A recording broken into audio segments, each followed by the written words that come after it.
47 Ronin. So yeah, we saw 47 Ronin a few days ago in the cinema with Keanu Reeves, and it was a good movie. So it's about this. What was it about? This child, he was brought up by demons, and then he was found by this samurai clan, and then they raised him. So they don't consider him equal. So samurai is like the highest honor you can get in like that Japanese culture kind of thing. So basically there's two clans. The Lord Kira has one clan portrayed as evil in the movie, and the Lord Asano clan, which is the master that Kai, played by Keanu Reeves. Kai, yeah. The head of the clan was framed and got killed, and then all his samurais became Ronin, which means masterless samurais. Anyway, so 47 Ronins get together to avenge for Lord Asano and take back Lord Asano's respect. I think it's apparently based on a real story about an actual 47 Ronin, but they're all probably Japanese, not like a half caste. Yep, and there's witches and dragons. Yes, which true. Happened. It's true. Oh, it's historical. Happened, yeah. In terms of premise,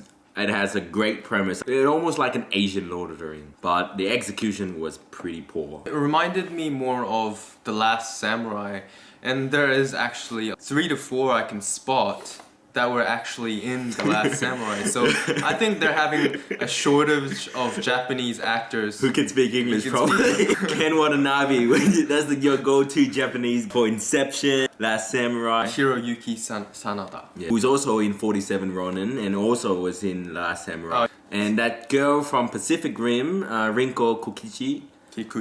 Whatever. Also in the movie as the witch. One of the flaws of the movie, I guess it isn't a flaw because this movie is targeted at America, the Hollywood, but there's all these Japanese actors trying to speak English. that might come off as a little bit like racist or something. But we're Asians. Yeah, but we're Asians, so we can rip on them. So it was kind of difficult in a lot of scenes where Japanese accents were too strong, so I couldn't understand parts of it. So it was kind of annoying in some areas. Yes. If it was done in Japanese, it would have been more epic. In terms of characters, Riko Kikuchi. From the difference in portrayal in Pacific Rim and this movie shows that she has range. Because in Pacific Rim, I do feel for her like as a character, she's like this strong girl who just want to save the world. But in 47 Ronin, she was just an utter witch. Or I really hated her in 47 Ronin, which is good because, you know, if you love a character in one movie and then you hate them in another movie, it just shows she has range. And I think you'll be seeing her on the rise. The center of the movie revolves obviously around Keanu Reeves, but I don't think he has range. So it feels like he's always playing the same character in a way. This quiet, cool guy. If you watch movies like Constantine or The Man of Tai Chi, which is a recent one. I think Keanu. That was bad. Yeah, that one was. I think Keanu Reeves has an Asian fetish. In terms of flaws, the editing was horrible. That's one of the main things we want to point out about this movie. Like Bach said, amazing potential.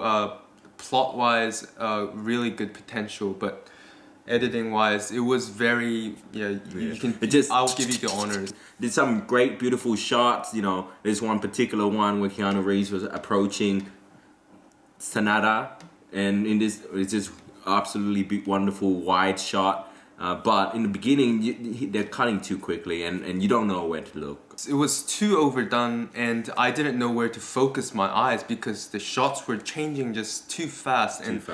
My eyes were wandering all around the screen trying to follow what the focus is. So if you are the editor of the movie and watching this, go yourself. Whoa! Visual wise though, like the CGI was, I think it's very good. Like some parts is flawless when like the witch kind of transform herself. I thought that was great. Couldn't be any better. Ratings, I want to be generous and just because I like the premise, I'm going to give it a 4. Okay. 4, yeah, 4 out of 5. Okay, I'll give it a 3.5. I did enjoy the movie, but again, the editing kind of was a big letdown. Editing is a big part of a movie, and that was kind of like a major flaw for me. So I give it a major. But very enjoyable. Don't believe too much of reviews you say. Not even this one about movies. You have to go and experience it yourself. Sometimes, the majority of the people can be wrong because they don't have the same tastes as you might have. So watch the trailer yourself and judge for yourself whether you want to see it or not. Yes. Okay, and have a good night.